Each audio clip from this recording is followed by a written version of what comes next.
Clause 29 is about the craftsmen, tradesmen and other contractors employed or engaged by the employer. This clause is rather short. There is only one clause here. For full statement, you may refer to the Pen Contract 2018. Let us look at the clause 29. It is stated that the contractor shall permit the execution of the work, not conforming parts of the contract of the work, by the craftsmen, tradesmen and other contractors engaged by the employer. These people here, since it is engaged by the employer, they are under the full responsibility of the employer. These peoples are not under the contractor, but they can be related to the project. The employer engaged them for something else, which is not within the job scope of the contractor. Under such circumstances, the contractor will need to permit them to execute the work within the site.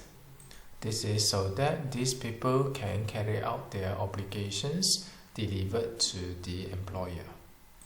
To better imagine these situations, we can look at the chart here.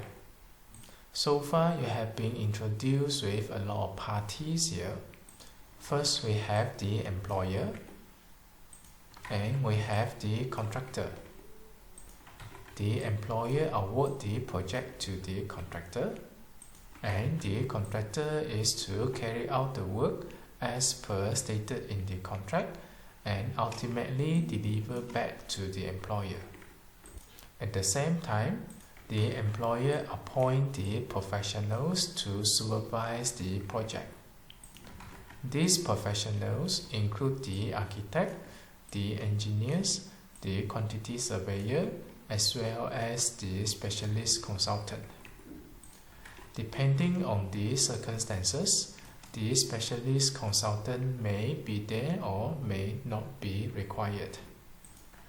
Now the architect will act as the contract administrator. The engineers, there are two types. One is civil and structural engineers. Another one is mechanical and electrical engineers. Civil and structural engineers deals with the buildings and infrastructures. Mechanical and electrical engineers deals with any mechanical device, equipments, as well as the electricity devices. These engineers here will serve as the consultant. They will need to supervise and design for the project.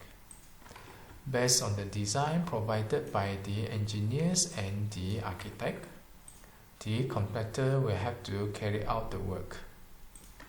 There will be quantity surveyor.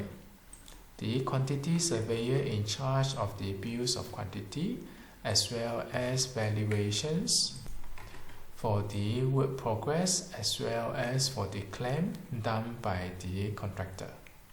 In the case that the specialist consultants is involved, these specialist consultants normally deals with the technical design or some specialized work and provide the supervisions to the contractor. There will also be the nominated subcontractor as well as the nominated supplier. The nominated subcontractor is actually subcontracting the work from the contractor, and the nominated supplier here is to supply the materials and goods to the contractor. These two personnel here, it will be under the responsibility of the contractor. There will be legal relationship between the nominated supplier, nominated subcontractor with the contractor.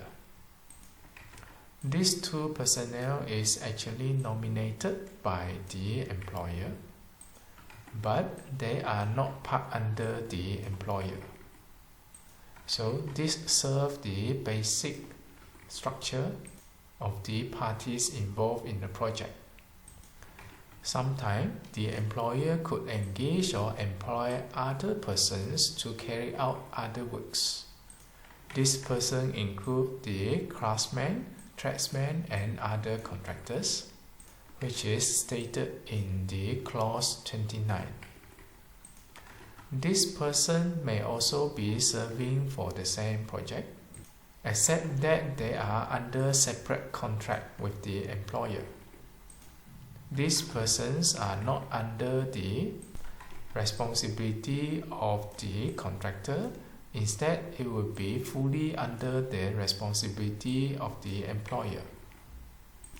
Since they are also working under the same project, but now these people are not under the contractor, they may also require the access of the site, and the contractor will need to permit them to execute the work so that they can deliver their works to the employers. So this is what it means by clause 29. The contractor has no direct relationship with this person here, but we have to permit them to carry out their work in the site.